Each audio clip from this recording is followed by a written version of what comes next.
Alors donc, nous continuons de parler du fruit de l'esprit dans notre thème principal, l'homme nouveau, c'est-à-dire l'homme régénéré, l'homme renouvelé, l'homme réparé, rétabli, l'homme lavé, l'homme nettoyé, l'homme racheté, l'homme nouveau. Alors que lorsque nous parlions du cœur de l'homme, nous avons trouvé beaucoup de choses dans le cœur de l'homme. Beaucoup de mauvaises pensées, beaucoup de mauvaises actions dans le cœur de l'homme. Et quand les mauvaises actions, les mauvaises pensées sont dans la vie d'un homme, il ne peut pas être bien dans la société. Il ne peut pas chercher Dieu. Il ne peut pas marcher avec Dieu. Il ne peut pas marcher avec ses frères. Il ne peut même pas avec ses frères parce que beaucoup de mauvaises choses sont dans son cœur. Alors, quand Jésus-Christ rentre dans ton cœur, toutes ces mauvaises choses doivent s'échapper. Et alors, tu deviens une personne nouvelle. Nouvelle parce que les anciennes choses sont passées et toute chose devient nouvelle dès l'instant où tu as accepté Jésus. En ce moment, son esprit vient et son esprit sème en toi la semence de Dieu. La semence de Dieu, c'est les graines qui peuvent permettre de ce que l'amour qui est un produit, tu puisses produire l'amour. Si l'esprit vient semer la graine de la joie, tu vas produire la joie. Si l'esprit vient semer les graines de la paix, tu te réconcilies à tout le monde. Si l'esprit vient semer la graine de l'amour, tu commences à aimer ceux même que tu haïssais, ceux que tu n'aimais pas. Amen. Donc, quand un homme est renouvelé, l'Esprit de Dieu vient en lui et commence à semer les différentes semences spirituelles de Dieu. Et ces semences-là vont pousser et vont commencer à produire des fruits. Et ce sont ces fruits-là que nous travaillons chaque jour dans notre vie quotidienne pour pouvoir vivre avec nos semblables dans la communauté, dans la communion. Le premier fruit que nous portons et que les autres qui sont autour de nous peuvent manger et être dans la satisfaction, c'est l'amour. Nous devons produire par le Saint-Esprit l'amour. L'amour qui fait que nous aimons tout le monde. L'amour on dit que l'amour ne brille pas.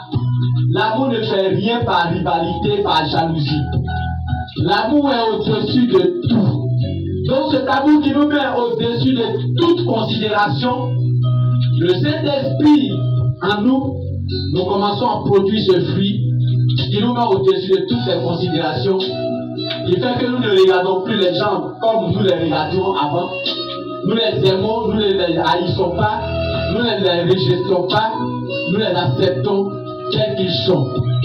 Et là, la joie qui est là, la joie est le deuxième fruit qui doit être produit par le chrétien. La Bible dit, réjouissez-vous et soyez toujours dans la joie. Donc nous devons toujours faire des efforts pour combattre la colère, combattre la tristesse, combattre l'énervement et être toujours dans la joie avec nos semblables, la joie avec ceux qui sont autour de nous, la joie avec nos prochains, afin de plaire à Dieu. Amen. Et nous avons la paix. La paix qui est le troisième fruit. Ce troisième fruit nous réconcilie à nos frères. Ce troisième fruit nous réconcilie à tous ceux qui nous ont fait du mal. Donc, la paix nous amène à pardonner la faute des autres. La paix nous amène à nous mettre au-dessus de cette faute-là.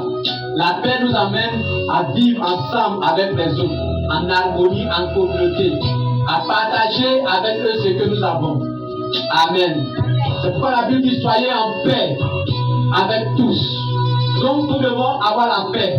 Et la Bible dit je vous laisse la paix, et je vous donne ma paix. Donc Jésus dit, je vous laisse votre paix. Votre paix qui est synonyme de tranquillité, non amertement, non dérangement. Mais je vous donne ma paix qui vous réconcilie à Dieu et qui vous réconcilie entre vous et qui permet de ce que vous sachiez que je suis toujours avec vous. La paix de Dieu qui nous donne la vie éternelle. La paix de Dieu qui nous donne la joie d'être dans la maison de Dieu, qui nous donne de nous réconcilier à Dieu, nous qui étions pécheurs, rejetés, et qui pourrions mourir dans la faute, qui pourrions mourir dans la condamnation. La paix de Dieu nous réconcilie à lui. Par quoi? Le lien de la mort et de la résurrection de Jésus. Dis Amen. Amen. Ce matin, on va aller encore étudier 3 autres fruits de l'esprit.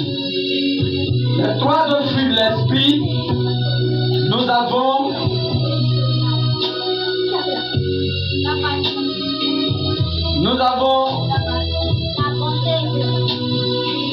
est-ce qu'il y a interrogé quelqu'un? Je ne veux pas que tu parles dans ce désordre.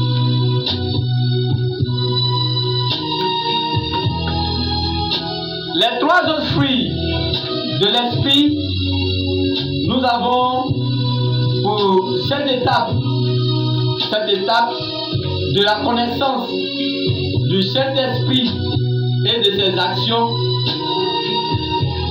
nous la concentrons sur 3 fruits supplémentaires qui sont la patience, la bonté et la bienveillance. Amen. Donc ce matin nous parlons de la patience, de la bonté et de la bienveillance. La patience qui est essentielle pour surmonter les frustrations et les épreuves nous appelle à faire preuve de résilience. Quand quelqu'un est patient, cela l'amène à surmonter les épreuves, à surmonter les difficultés, à surmonter les frustrations. Qu'est-ce qu'un homme frustré? Un homme frustré, c'est quoi? Quand on dit quelqu'un est frustré, un homme frustré, c'est qui? C'est quelqu'un qui se sent humilié. Amen. Quelqu'un qui est frustré, c'est quelqu'un qui se sent humilié à cause de la parole, du comportement ou du geste de quelqu'un. Il n'est pas content de la personne par rapport à ce qu'il a fait pour lui parce qu'il a humilié, il a rabaissé. Quand quelqu'un se sent humilié, il se sent rabaissé. Amen. Donc les épreuves, les problèmes, les difficultés viennent nous rabaisser. La patience nous permet de tenir bon devant ces rabais, de tenir bon dans ses émotions, dans ses sentiments. Vous voyez, la pauvreté rabaisse l'homme. Quand tu vis, tu traverses des moments difficiles de manque d'argent ou de manque de quelque chose, tu te sens rabaissé. Quand tu es au milieu des gens, tu ne te sens pas parce que tu te vois petit, insignifiant parce que tu n'as pas ce qu'ils ont. Amen. Donc, la patience amène à attendre, à supporter cette frustration, à surmonter la frustration et à surmonter les épreuves que tu rencontres. Amen. Gloire à Dieu. Donc, c'est le travail de la patience. La patience est considérée comme un sujet de joie complète. Alors, le fait que vous tombiez dans diverses épreuves, sachant que l'épreuve de votre foi produit la patience. Donc, la patience nous permet de surmonter, de traverser les épreuves dans le calme. Amen. Je vous ai dit ici que Dieu ne parle pas aux gens qui sont agités. Dieu ne donne pas de solution à quelqu'un qui est agité. Si tu es dans les situations que tu es agité, tu ne peux pas avoir la solution de Dieu. Alléluia. Amen. Si tu es dans des problèmes, que tu es agité, tu es paniqué, tu es embrouillé, dans cet embrouille-là, Dieu ne peut pas te montrer la solution. Mais Dieu te permet, il te demande d'être calme. Et nous avons parlé la dernière fois de la situation qui est arrivée aux disciples de Jésus dans le bateau. Qu'est-ce qui s'est passé? Ils étaient sur l'eau. Dans le bateau, il y avait la tempête. Qu'est-ce qui s'est passé? Lui, Ama, il a dit, ils étaient tous troublés, ils étaient paniqués, ils étaient embêtés. Qu'est-ce qu'ils ont dit?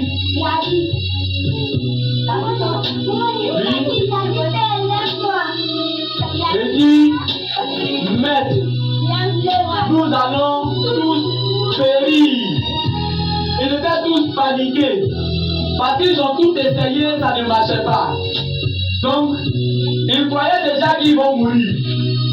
Et alors, c'est ce qui pousse les gens aujourd'hui à prendre de fortes décisions pour eux-mêmes. Quand on n'est pas patient, on prend de mauvaises voies à cause de la précipitation. Il y en a qui disent qu'ils n'ont pas le choix, c'est pourquoi elles sont devenues des prostituées. Parce que la chaleur est trop forte. Il n'arrive pas à payer sa maison. Donc, il devient un escroc. Il va escroquer les gens sur leurs biens pour pouvoir avoir les moyens et répondre à la situation qui se présente à lui. Donc, certains, pour être impatients vis-à-vis de ce qui leur arrive, face à la situation qu'ils vivent, ils prennent les contours, les raccourcis. Quand tu es impatient, tu prends les raccourcis. C'est pourquoi la patience vient tout juste après la paix. Quand tu es en paix, il faut être patient. Patient dans l'attente. Et persévérer dans ta voie. C'est dans ça que Dieu te montre des solutions. C'est dans ça que l'Esprit de Dieu te parle. C'est dans ça que l'Esprit de Dieu te réveille. Si tu n'es pas patient, tu vas tricher. Et si tu triches, on te prend, on va te donner de mauvaises notes. Si tu n'es pas patient, tu vas faire gaffe. Il y a des gens, quand on leur appelle des choses, ils ne sont pas patients, ils sont énervés, ils s'en vont casser tout. Ils s'en vont régler contre les gens. Ils s'en font parler. C'est dans ça on les frappe, ou bien c'est dans ça qu'ils se créent des problèmes. Il faut être patient. Il faut savoir attendre. Il faut savoir pardonner. Il faut savoir lâcher prise. Amen. Donc la patience est très importante. Ça nous permet de surmonter les frustrations. On t'a dit quelque chose que tu n'aimes pas. Si tu n'es pas patient, tu vas créer une bagarre. Mais comme tu es patient, tu surmontes la frustration. Et puis la personne qui t'a fait ça, elle-même, elle se met en cause. J'ai fait ça pour qu'il réagisse mal. Mais il n'a pas réagi. Parce que tu es patient. Tu attends le moment. Tu attends le moment juste. On t'a fait une promesse de quelque chose. Tellement impatient que tu gardes tout. Tu ne veux pas avoir la chose. Tu vas te casser. Tu vas souffrir pour rien. Mais quand tu es patient, que tu attends, le moment que ça arrive, quand on te donne la chose, ça a plus de valeur parce que la chose est venue au moment juste, au juste moment. Au moment que Dieu veut, tu as pu acquérir la chose. Donc, la patience, la Bible dit en Galates chapitre 6, le verset 9, ne nous lassons pas de faire le bien, car nous moissonnerons au temps convenable si nous ne nous relâchons point. Amen. Amen. Continuons de faire du bien. N'abandonnons pas le bien parce que lui, il m'a énervé. Parce que lui, il a fait ça. Donc, je vais arrêter ce que je faisais. Mais c'est nous qui perdons. Parce que ce que nous devrions moissonner, quand nous aurions continué le bien, ce que le destin va nous donner, nous-mêmes, là, on sera tout gâtés à cause de l'impatience. Donc, il faut que nous soyons patients. Le chrétien doit être patient. Comme des élus de Dieu, saints et bien-aimés, nous devons nous revêtir des sentiments de miséricorde, de bonté, d'humilité, de douceur et de patience. Amen. Nous devons être patients. Le chrétien, il faut que tu sois patient. On t'a dit quelque chose, il faut que tu écoutes bien, tu sois patient. Dans la patience, Dieu va te parler. Dans la patience, Dieu va te montrer dans quelle mesure, ou de quelle voie il faut suivre pour que tu sors de cette situation. Mais si tu es agité et que tu n'es pas patient, tu risques de tout gâter et perdre là où tu devais avoir la victoire. Alléluia. Gloire à Dieu. Donc la patience est une vertu souvent mise à l'épreuve dans notre vie quotidienne. Nous parlons des défis que nous rencontrions, que ce soit dans nos relations ou dans nos attentes. Il y a les défis. Qu'est-ce qu'un défi? Un défi, c'est quoi? Qui connaît ce qu'on appelle un défi? On dit défi. Un défi, ça peut être un concours. On dit il m'a défié. C'est-à-dire que il m'a mis devant une situation. C'est une mise devant une situation, devant un problème qui vient, auquel, merci beaucoup, on appelle le Seigneur. Un défi, c'est un problème auquel tu vas trouver une solution.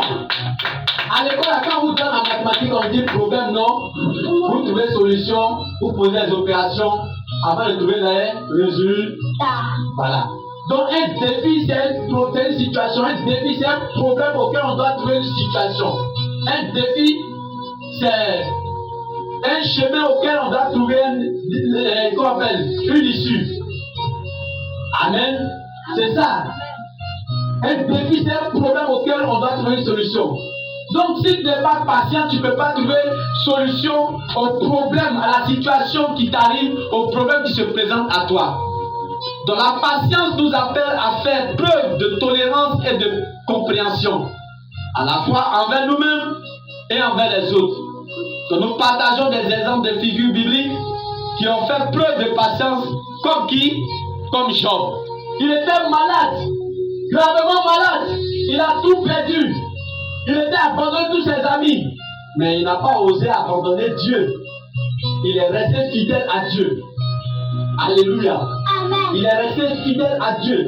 Et Dieu a récompensé sa fidélité parce qu'il a été patient. Il pouvait se fâcher ou bien se suicider. Il y a des gens, quand il y a des situations, ils pensent directement à la mort. Si je meurs, c'est fini, il n'y a plus de problème. Mais il faut te dire que quand tu vas aller là-bas, tu vas rencontrer le problème, tu vas rendre compte à Dieu qui t'a donné la vie. Tu vas lui rendre compte. Donc, quelqu'un qui est patient, les suicides ne sont pas une solution pour lui. La prière et l'attente dans la prière sont une solution pour lui. Alléluia. Il prie et il attend la solution de Dieu dans la prière. Parce que le problème qui est là, c'est pas lui, mais c'est Dieu qui va l'aider à résoudre. Au lieu d'aller parler chez les gens, tu vas aller et puis on va t'humilier.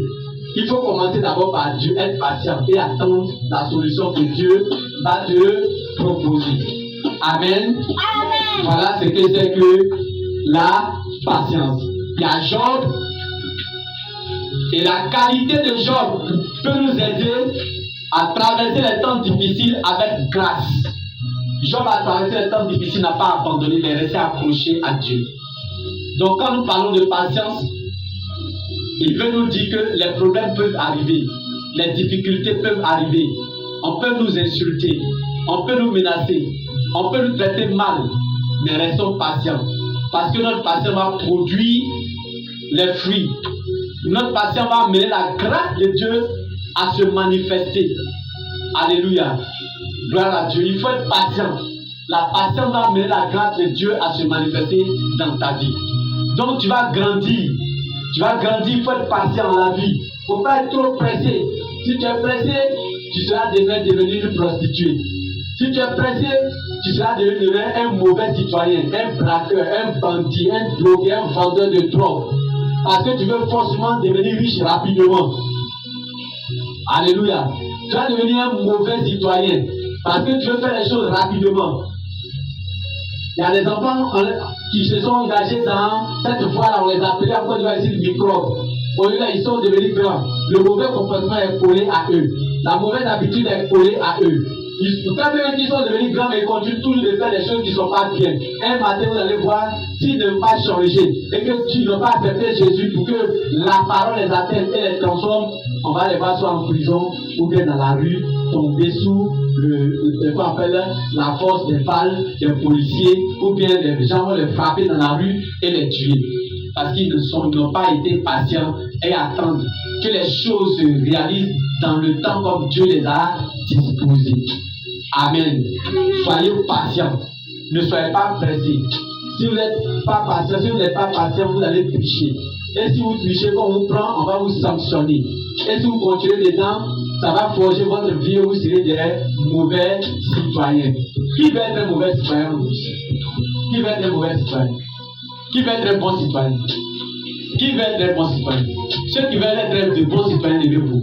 Levez-vous, vous qui voulez être de bons citoyens. Voilà, soyez patients à la vie et alors vous serez des bons citoyens et de bons citoyens. Amen. Asseyez-vous. Alors donc la patience c'est la capacité de supporter les difficultés, les retards et les imperfections des autres avec calme et persévérance. Donc quand tu es patient, tu ne te sens pas en retard. Tu prends le temps qu'il faut pour aller méticuleusement atteindre tes objectifs. C'est-à-dire, avec sagesse, tu vas aller atteindre tes objectifs. Le deuxième point de ce matin après la patience, c'est quoi? Oui, la bonté. Qu'est-ce que la bonté? Qu'est-ce que être bon? Qu'est-ce que la bonté? La bonté, c'est quoi? Après la patience, nous avons la bonté. Qu'est-ce que la bonté? Mais monsieur, la bonté, c'est quoi? C'est une bonne chose. Quand on parle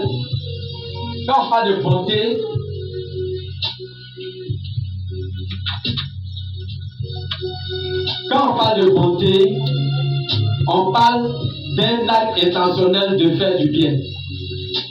Et on parle d'un acte intentionnel de faire du bien. Quelqu'un qui est bon, il fait du bien. Alléluia. Quelqu'un qui n'est pas bon, il fait du mal. Voilà. Quand quelqu'un est bien, il fait du bien de façon intentionnelle. C'est-à-dire que c'est sous ses intentions. Il n'est pas forcé à quoi que ce soit. Il n'est pas oppressé par quoi que ce soit à poser ses actes de bien. Il le fait par intention. Donc la bonté est un acte intentionnel de faire du bien et elle est souvent le résultat de notre relation avec Dieu. Tu ne peux être bon que lorsque tu as une bonne relation avec Dieu. Tu ne peux pas être bon si tu ne connais pas Dieu. Dieu est bon. Dieu est bon. Moi, Seigneur, est bon quand Dieu est bon. Voilà. Dieu est bon et moi aussi, je dois être bon comme Dieu est bon. Donc la bonté est le reflet de Dieu en nous, des actions de Dieu en nous. Alléluia. Gloire à Dieu. Alléluia. Alors, tel que j'ai une bonne relation avec Dieu, cela se manifeste dans mon comportement, dans mes relations avec mon semblable, avec mon prochain.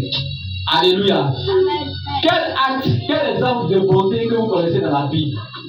Quel exemple de bonté? Hein? Quel exemple de bonté que vous avez rencontré dans la Bible? Quel exemple de bonté que vous avez rencontré dans la Bible? Dont on a parlé ici. Un exemple de bonté que vous avez parlé ici.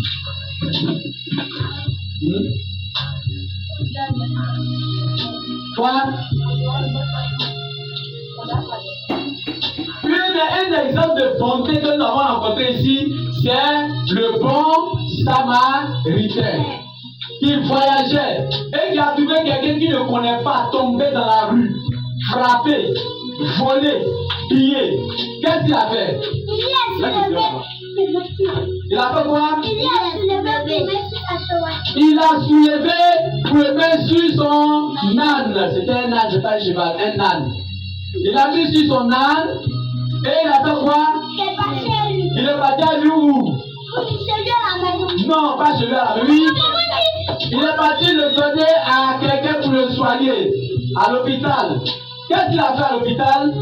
Lui, il a donné de l'argent à celui qui devait le soigner. Lui, il dit que je m'en vais. Si l'argent ne suffit pas, que je vais revenir, prends soin de lui. Je vais te rembourser tout ce que tu as dépensé. Ça, c'est un acte de bonté. Il a été bon avec lui. Il a posé un bienfait. Vous voyez, de façon intentionnelle. On ne l'a pas forcé. Lui-même s'est assis, il s'est arrêté. Il a dit, lui, il a besoin d'aide. Attends, je vais l'aider. Et il a pris ses moyens pour pouvoir l'aider à lui donner une seconde chance de vie. Amen. Quel autre exemple on a donné ici comme bonté de la Bible? Quel autre exemple dont vous l'appelez? Quel est l'exemple? Oui. Un exemple de bonté, comme vous rappelez, comme dans la cité ici. Oui. Très bien, on attend le Seigneur. Sachez, a posé un acte de bonté. Il a été bon. Qu'est-ce qu'il a fait? Il a invité Jésus chez lui. Quand Jésus a décidé d'entrer dans sa maison, Zachée s'est levé. Et il a partagé ses biens avec tous ceux qui étaient dans sa maison. Même ceux à qui il a fait du tort, il leur a remboursé tout ce qu'il leur a volé. Et il a partagé ce qu'il a avec tous. Ça, c'est un acte de bonté. Son cœur s'est ouvert et il a manifesté la bonté. Donc, la bonté, ce sont tous les actes de bienfaisance que nous faisons avec notre propre intention. C'est-à-dire qu'on ne nous force pas, on ne nous le demande pas, on se lève et puis on fait pour le bien de celui qui est en face de nous, celui à qui nous faisons ce bien-là. Amen. À cause de quoi? Par rapport à notre relation avec Dieu. Donc, un acte de bonté encourage les autres à rechercher des occasions de faire preuve de bien dans la vie des autres. Amen. Donc, nous devons encourager, vous voyez, chacun de nous à poser avec intention le bien dans la vie de son prochain, dans la vie des autres. Amen. Amen. Alors,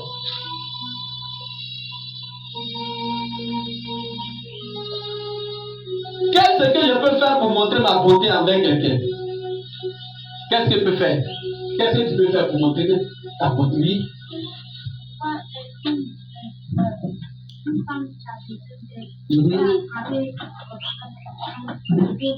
Oui. Oui. Je peux l'aider à prendre son enfant ou bien à porter son bagage. Ça fait un acte de bonté. Elle t'a pas appelé, comme tu vas dire, la femme a besoin d'aide. Et puis tu vas l'aider. Quel acte de bonté elle peut poser? Oui. Hein? Quel acte de bonté? Après, qu'on doit manifester aussi. Hein? Un acte de bonté. Partager ce qu'on a. Il faut partager ton pain. Il faut partager ta nourriture avec les autres. Quel acte de bonté encore? Hein? Oui.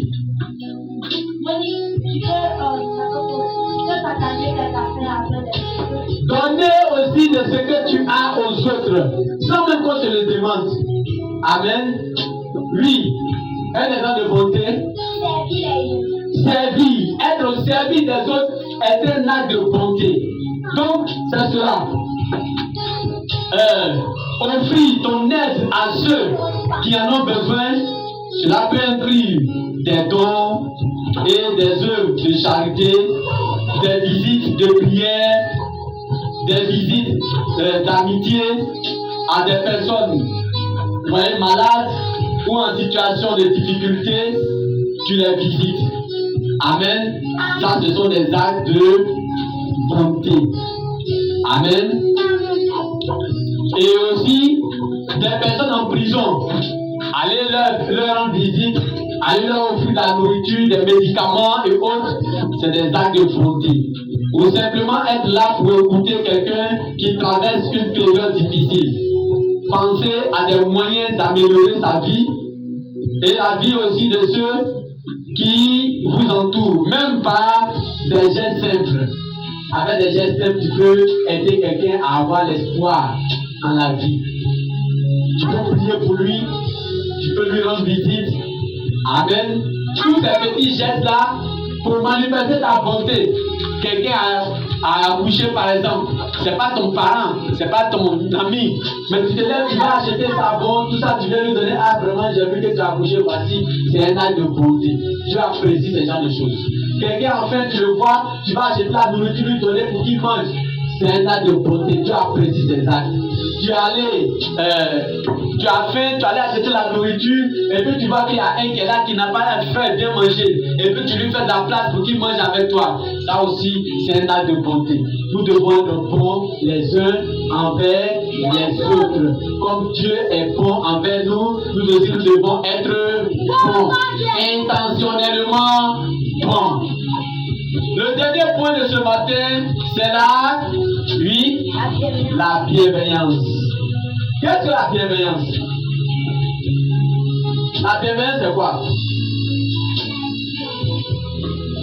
Qu'entendez-vous par bienveillance? Oui? Être bien. Qu'est-ce qu'on entend par bienveillance? Oui? Oui? Pardonner, est-ce que c'est pardonner? Alors, quand je dis pardonner, non encore. Qu'est-ce qu'il y en a de bienveillance? Oui? Oui? L'acte de bienveillance, être bienveillant, c'est avoir compassion des autres. Amen. Compassion, c'est manifester notre compassion envers les autres. Ce qui nous pousse à être gentils, c'est la bienveillance. Ce qui nous pousse à être présent quand quelqu'un vraiment a besoin, c'est la bienveillance. Amen. Voilà, partager sa nourriture aussi, c'est la bienveillance, c'est un acte de bonté, mais c'est la bienveillance. Donc la bienveillance est une manifestation de notre compassion envers les autres. Elle nous pousse à agir avec gentillesse, même lorsque cela nécessite des sacrifices. Amen. Vous voyez, Dieu a été bienveillant envers nous en faisant quoi? En faisant quoi? En faisant quoi? Il a été bienveillant envers nous en faisant quoi? En faisant quoi? En faisant quoi? En faisant quoi? On acclame Jésus-Christ. Dieu a été bienveillant envers nous. Et nous l'a tellement aimé qu'il nous a donné quelque chose qui lui est cher. Et son fils est venu et a offert sa vie en sacrifice pour nous. Alléluia. Il a donné sa vie en sacrifice pour nous. Il a eu compassion. Jésus a eu compassion de qui? Jésus a eu compassion de nous. Il a partagé. Avoir la compassion, c'est partager la douleur, la souffrance de quelqu'un. Il a eu compassion et il s'est donné à la croix pour nous. Alléluia. Ça, c'est un acte de bienveillance. Il était bienveillant. Tu peux être bienveillant avec quelqu'un en manifestant ta gentillesse. Souvent même en acceptant d'avoir faim et lui donner ta nourriture. Amen. Zachée a été bienveillant en acceptant que les gens même qui ne connaissaient pas entrent dans sa maison pour manger. Jésus a été bienveillant envers la prostituée qui est rentrée et qui a pleuré sur ses pieds, qui a lavé ses pieds de ses larmes, qui les a essuyés avec quoi? Avec ses cheveux, et qui a fait quoi encore? Elle a embrassé ses pieds, et elle a fait quoi encore? Elle a versé du parfum sur ses pieds. Alléluia. Parce que elle a commis des péchés. Jésus a été bienveillant en lui accordant le pardon. Non seulement il a accepté qu'elle entre dans la maison, il a accepté qu'elle s'approche de lui, il a accepté qu'elle pleure sur ses pieds, laver ses pieds, ses larmes, embrasser ses pieds, parfumer ses pieds, il a accepté. Il pouvait dire, oh arrière de moi, pécheresse, mais il n'a pas rejeté, il a accepté. Et c'est ce que Dieu veut que nous soyons, bienveillants envers les gens qui sont dans le péché. Tu as vu une jeune femme, elle vit dans le péché. Au lieu de la condamner, au lieu de la critiquer, au lieu de dire des choses mauvaises d'elle, pour dire qu'elle va aller à l'enfer, ceci, cela, au lieu de la transgresser, il faut manifester ta bienveillance envers elle en l'exhortant à suivre, à venir à la lumière et à suivre le bon chemin. C'est ton rôle ça, avoir la compassion des autres. Amen. Avoir compassion envers les autres, manifester ta compassion envers les autres dans une situation qui ne sont pas confortables. Gloire à Dieu. Donc, la bienveillance, c'est cela. Nous partageons des histoires avec les gens qui sont dans des situations compliquées pour leur donner l'espoir de tenir bon et de continuer la marche. Alléluia. Gloire à Dieu. Voilà ce que Dieu nous demande dans ce passage ce matin. Voilà ce que Dieu nous demande. Le Seigneur nous demande de manifester notre bonté envers tout un chacun, tous ceux qui viennent à lui, tous ceux qui viennent à lui, tous ceux qui veulent marcher avec lui, tous ceux qui sont dans la souffrance, tous ceux qui peinent. Le Seigneur nous demande de manifester notre bonté envers eux, notre bienveillance et quoi, notre patience en toutes choses. Donc ce matin, nous avons parlé de la pratique de la patience, la pratique de la bienveillance en effectuant des actes de gentillesse aléatoires, comme payer le café pour quelqu'un. Alléluia. On paye café pour donner à quelqu'un. On paye tabac pour donner à quelqu'un qui a faim. Amen. On prend son argent pour acheter chaussures, donner à quelqu'un. Là, c'est des actes que Dieu veut que nous fassions. Amen. Donc, retenons ceci. Les trois fruits que nous avons vus ce matin, c'est la bienveillance, c'est la patience, c'est la bonté, c'est la bienveillance. Ce sont les qualités de vie que l'enfant de Dieu doit manifester vis-à-vis de son semblable, car Dieu prend plaisir de ses actes. On va baisser la tête. On va rester tranquille, on baisse la tête, on reste tranquille. Tout le monde est là.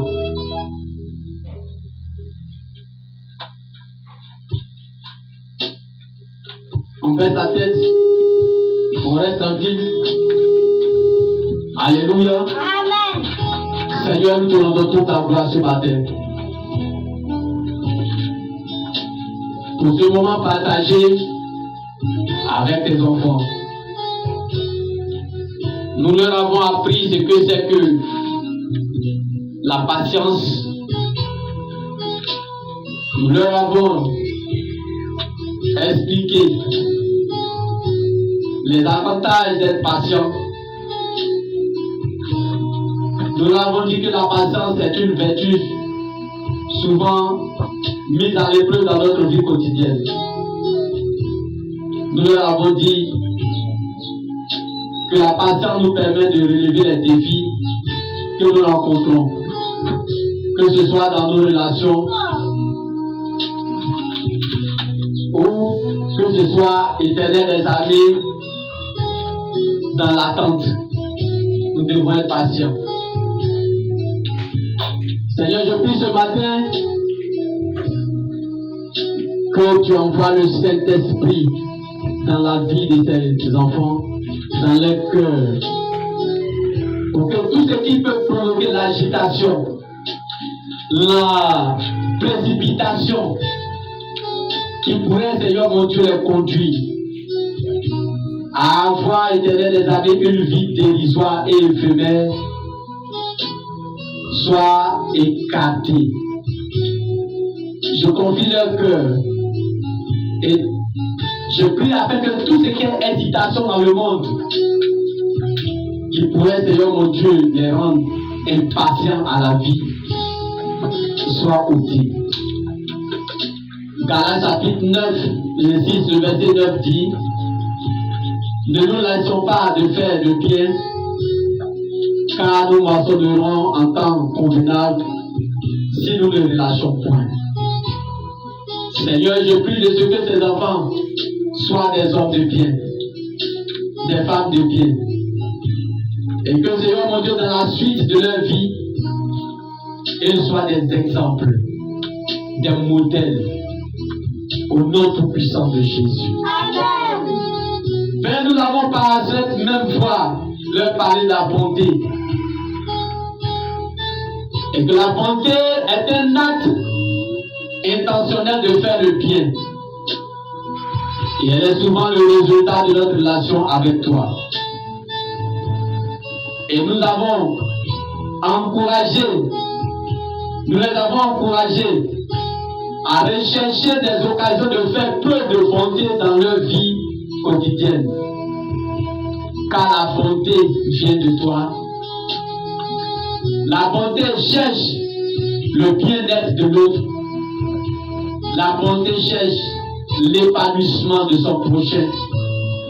Et nous avons cité l'exemple, Seigneur, du bon samaritain, l'exemple de Zachée, et d'autres exemples, Seigneur, pour les encourager à s'ouvrir à ces gestes simples de témoignage de la présence de l'Esprit de Dieu dans leur vie. Seigneur, nous leur avons demandé de montrer la bonté en offrant leur vie, leur aide à ceux qui en ont besoin. Nous avons dit, Seigneur mon Dieu, que cela peut inclure les dons, des œuvres de charité, des visites à des personnes malades ou isolées en prison, ou simplement être là pour écouter quelqu'un qui traverse des périodes difficiles. Pensez à des moyens d'améliorer la vie de ceux qui les entourent, même par des gestes simples. Seigneur, nous avons terminé par la bienveillance.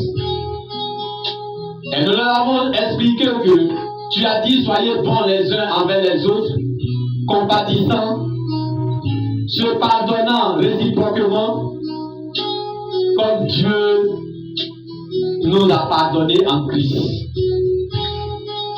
Et Éternel des armées, nous avons dit que ils doivent être bienveillants envers les autres, même quand cela est difficile, incluant les situations concrètes avec la bienveillance. Nous avons dit que la bienveillance est une manifestation de notre compassion envers les autres et que nous devons manifester ou agir avec gentillesse, même lorsque cela nécessite des sacrifices. Et nous leur avons cité l'exemple de Jésus qui a donné sa vie pour nous. Nous n'avons rien donné pour mériter, Seigneur mon Dieu, cette grâce. Mais il a été bon, il a été bienveillant en donnant sa vie pour nous. Seigneur, ce matin, je prie que toutes ces paroles soient gravées sur le tableau de leur cœur. Et que, Seigneur mon Dieu, leur jeune âge ne